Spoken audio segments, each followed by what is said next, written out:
ဇလန်းအစာပေါက်ခေါင်းဘက်ကဝတ်တိုးရမှာပေါ့အဖွားမီးရဲ့အတန်းကမိုးလင်းတာနဲ့စုညံ့နေပါတယ်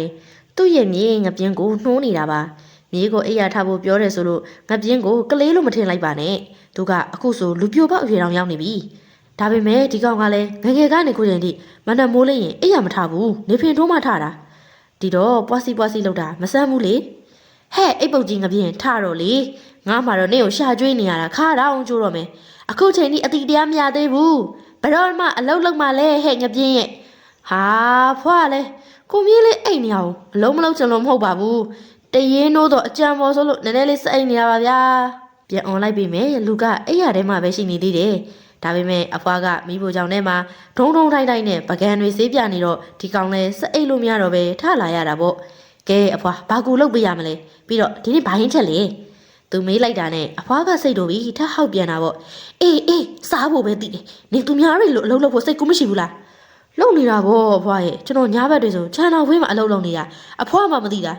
အမလေးနားရှိလို့သာကြားရတယ်ကိုအဖွားတောင်လိန်ချင်နေသေးတယ်ခြံခွက်လေးပေါင်ထားတာရွေးရမယ့်ရဲ့နီးလာလို့ပြောနေရတာဟဲ့ဩ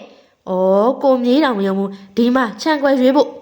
့ပြောဆူဆူနဲ့ပတ်စံအထက်လိုက်ကြီးထုတ်ပေးလိုက်တော့အဖွားမီမျက်လုံးပြူသွားရောပတ်စံကသူ့မုံရောင်းလို့ရတဲ့တလားစာတထောင်များနေတာကို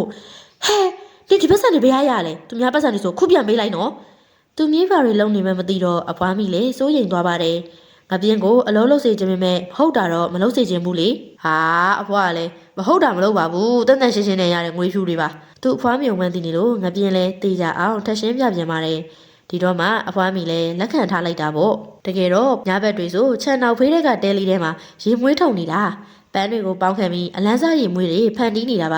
ဒါပေမဲ့သူတယောက်တည်းလောက်တာမဟုတ်ဘူးသူ့မှာနောက်ခံကောင်းကောင်းရှိတယ်ဒါပေမဲ့အချိန်ရှိတွေ့အိတ်နေပြီးငပြင်းကဘယ်ကနေဘလို့ပတ်စံရပြီးလာပေးမှမသိတော့အဖွားမီတိတ်မတင်ကားဖြစ်လာတယ်နောက်ပြီးသူ့မြေးစီကနေမိန်းကလေးတောင်းရေမွေးနှံ့နေရနေတော့ပို့ဆိုးတာပေါ့သူမြေးဘယ်ကအပြိုကြီးရဲ့စပွန်ဆာယူထားသလဲဆိုပြီးတွေးနေပါတယ်ငပြင်းရင်မွေးထုတ်တဲ့အိမ်သားမှာတော့အရန်လာတဲ့ကောင်မလေးလေးယောက်ရက်နေပါတယ်ရင်မွေးဆိုရင်စပယ်အနှံ့ကတင်းတင်းလေးနဲ့ဆွဲဆောင်မှုရှိတယ်ကြာရှည်လဲခံတယ်မိန်းလေးတယောက်ကပြောလိုက်တယ်ဘေးကကောင်မလေးရိုက်ပြီးပြန်ပြောလိုက်ပါတယ်တကယ်တော့အချစ်ရဲ့တင်ကြီးတာနှင်းစီရန်တန်းကမှရီဝေဝေနဲ့တကယ် romance ဖြစ်စီတာကိုပြင်းကအဲ့ရန်တန်းထုတ်မှသိကြတယ်အိမ်ပေါ်မှာတော့ကောင်မလေးတွေပြောတာကိုခရူးမဆိုင်အားပဲငပြင်းကတော့သူ့အလုပ်သူလုပ်နေပါတယ်ပန်းပေါင်းဆောင်ကနေပေါင်းခံပြီးတဘာဝရင်မွေးကိုစူးစမ်းပန်းစားထုတ်နေတာပါရင်မွေးနှံတွေကတော့တဲအပြင်ဘက်ကိုပြန့်နှံ့လို့နေပါတယ်သူ့ရင်မွေးကအခုဆိုနာမည်တော်တော်ရနေပြီဆိုတော့သူလည်းပို့စူးစမ်းတာပေါ့အဲ့ဒီချိန်ဒီအဖွားမိကမယုံပါဘူးနေဘက်အိတ်နေတာကိုသူအမြဲတွေ့နေရတယ်လေဒါပေမဲ့သူမီကပတ်စံအထက်လိုက်ကြီးလာပြီးတော့သူရဲ့တန်တရားကပိုကြီးလာပါပြီငါမြေးပတ်စံအတော့အဖွားတို့ချန်ကလေးပြန်ရွေးလို့ရတာပေါ့ဒါပေမဲ့ငါမြေးရဲ့အဖွားမသိအောင်တော့မဟုတ်တာတွေမလုပ်ပါဘူးနော်တကယ်အလုံးလုံးလို့ရတဲ့ပတ်စံတွေပါကိုအဖွားကိုလင်းစရာလားငါပြင်းလဲအဖွားပြသူကိုပြတလဲရှင်းပြပါရယ်အဖွားမီဘာမှပြန်မပြောပေမဲ့တိတ်မယုံချင်သေးဘူးအေးဒါဆိုလဲပြီးရောနောက်မှရှုပ်ရှက်သိရင်တော့သေပြီသားမှတ်ဩငါအဖွားစပွန်ဆာရှာထားတယ်ထင်နေတာ哦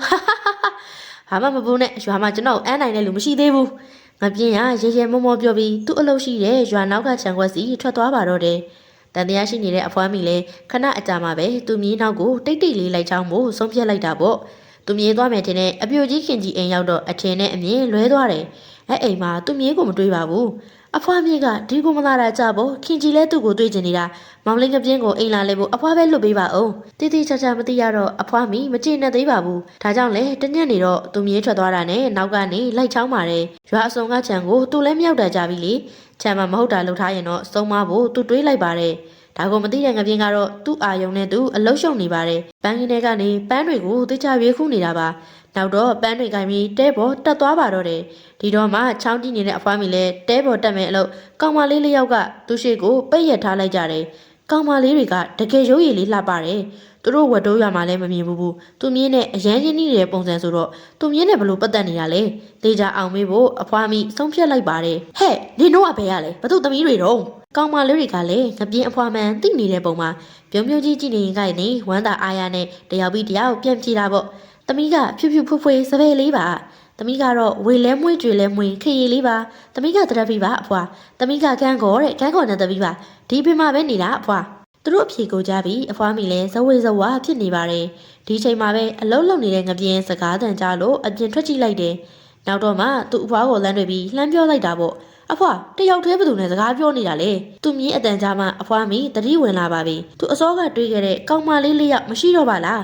တေးကြအောင်ပတ်ဝန်းကျင်ကိုကြည့်ပြီးရှာပေမဲ့အစားအနာတော့မတွေ့ရတော့ပါဘူး။အော်အဖွားကကိုမြင်းကိုမယုံလို့လိုက်ချောင်းတာလား။အစောကကောင်မလေးလေးယောက်ကိုငါမျက်စိနဲ့တွေ့လိုက်တာအခုဘယ်ရောက်သွားပါလဲ။တွေ့ရင်နဲ့တရေတွေမှရိမ့်မိကအဖွားမိလဲလမ်းဖြန့်ပြီးအိမ်ပြန်ပြေးတော့တာပေါ့။ဘာမှမပြေပဲထွက်သွားတဲ့သူအဖွားကိုကြည့်ပြီးငပြင်းလဲကြောင်တောင်တောင်နဲ့ကြံခဲ့တာပါ။ငါတယောက်တည်းဆိုတာကိုအဖွားကမယုံဘူးခက်တော့ခက်တာပဲ။သူတယောက်တည်းတညလုံးအလုံးလုပ်ပြီးနောက်နေ့ကျအိမ်ပြန်လာခဲ့ပါတယ်။ဒါပေမဲ့သူတို့အိမ်မှာရွာဦးเจ้าဆရာတော့ရောက်နေတာပါလားအရှင်ဖေ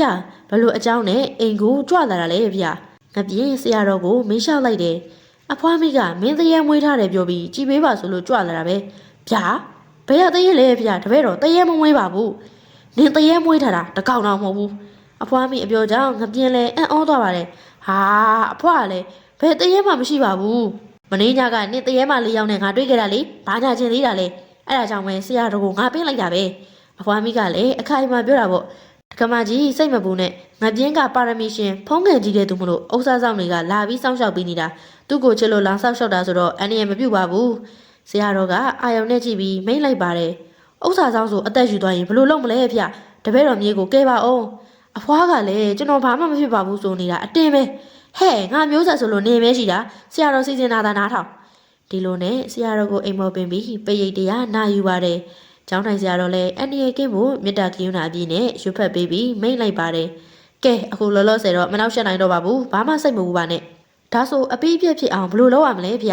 အဖွားမိစိုးရင်စိမ့်နဲ့ပြန်လျှောက်လိုက်တယ်တိုက်အဆက်ကဖျက်ရခက်တယ်ဆိုပေမဲ့သာသနာ့ဘာဝင်ပြီးကုသိုလ်ကောင်းမှုပြုအမြဝင်ရင်တော့အဆင်ပြေပါတယ်တက္ကမကြီး